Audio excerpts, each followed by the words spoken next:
Good morning, Countryside. I'm Jenna Basic, and this is UPC. A New York nun started a foster home more than 30 years ago and has since fostered nearly 90 children. For more than 30 years, Sister Jeanne Moriel has been caring for the children who need her most. She became a foster parent and started Morning Star, a ministry of the Sisters at St. Joseph. She's allowed to foster 6 kids at a time. In total, she's touched the lives of nearly 90 kids. They could be there for less than a day. They could be there for 29 years. She loves them all just the same. It's a 24/7 job to care for these kids, and despite the countless doctor's appointments, medicines to administer, and even emergency room visits, Sister Jeanne says she wouldn't want to do anything else. While most mothers have time they are expecting, at Morning Star, the joke is that they're always expecting. That means they are always ready to help any medically fragile child in need. The Philadelphia Eagles aren't wearing their underdog status on their sleeves, they're wearing it on their t-shirts. And the Eagles are also doing a good deed in their hometown. 2 Eagle players have been selling shirts of their own, with proceeds going to Philadelphia schools. The NFL also started selling underdog shirts, originally with the profit-first attitude, but now they've been convinced to donate all the money to collect at the schools. Local officials are honored the Super Bowl-bound teams are lending a helping hand. The cost of Grad Bash 2018 will be $120, and buses will leave Countryside at April 28th at 4:30 p.m.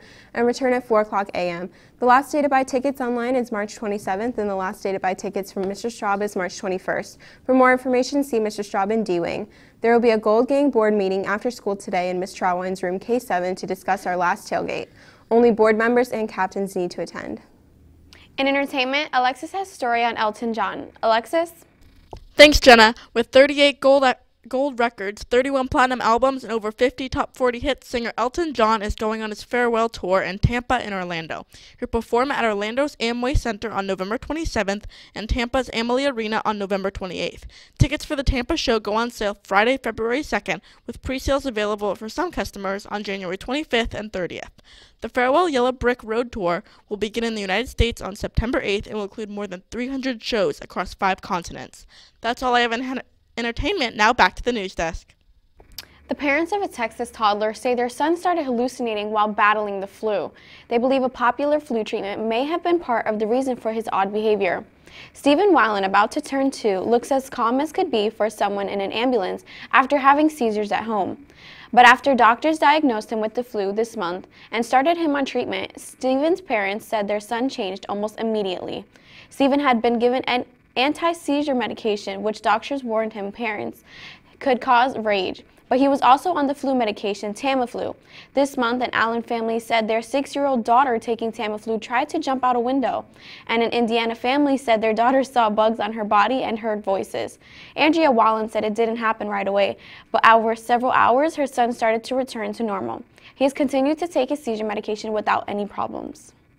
A German nurse who allegedly killed his victims out of boredom has been charged with 97 murders, potentially making him one of the country's deadliest serial killers. Niels Hogel, an ICU nurse already serving life in prison for a murder, now faces new charges of murdering nearly 100 more patients in his care. Investigators now believe the killing spree began 2 decades ago, at clinic in Oldenburg, where he perfected his method of injecting patients with drugs to induce heart failure. A dramatic play to prove his life-saving skills to his colleagues, the hospital admits that the Hogel unit came under investigation for a number of unexplained deaths, but said they could not prove that Hogel himself was the problem, only that there were, quote, inconsistencies that could not be explained. But they said there was no evidence to fire Hogel or report him to the police.